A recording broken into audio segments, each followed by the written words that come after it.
بصي يا ستي، انت لازم تفضلي تديها شربات لحد لما تلاقي الشربات تضغطي عليها كده، تلاقي الشربات بيظهر منها كده. ده شربت الشربات وكفى بيها. وعلشان اعمل احلى بسبوسه بالسمنه البلدي ويكون طعم السمنه واضح فيها، ما اقدرش استخدم غير الفريده بيور.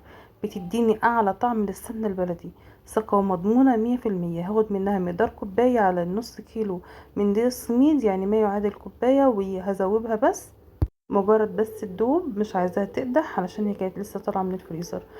نص كيلو من دقيق السميد، وهضيف له رشه من البيكنج باودر، وكوبايه او نص كوبايه مقدار جوز الهند. ده اختياري على حسب ما بتحبي الطعم واضح فيه قد ايه. جوز هند، وباكو من الفانيليا، ومعلقتين كبار من السكر، ومعلقه كبيره من عسل الجلوكوز او الشربات لو انت عملتيه من بدري يعني، وينفع شربات.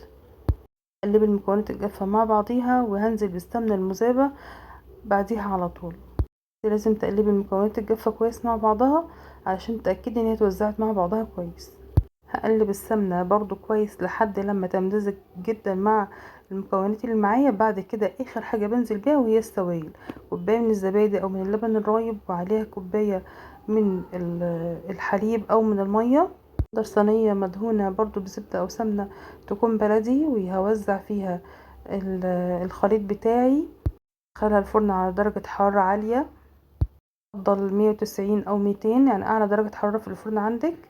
البسبوسة بتحب النار العالية علشان ما تلحقش تتبخر السوائل اللي فيها، علشان لو اتبخرت السوائل البسبوسة هتبقى معضمة وناشفة.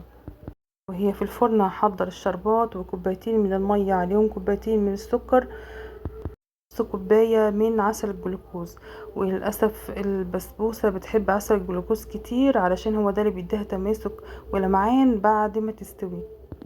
كده خدت الوش المظبوط وطلعت من الفرن. أول ما بتنزلي عليها الشربات بتشرب الشربات مباشر.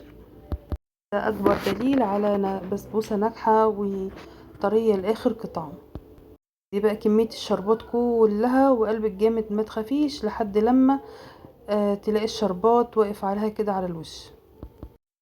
قطعيها حبة، تزوقيها بأي مكسرات أو جوز هند أو سادة كده بأي شكل، بتبقى جميلة متماسكة ما شاء الله. وهي لسه كمان سخنة، يعني لسه ما بردتش، وعسل الجلوكوز مسك وقفش فيها كده.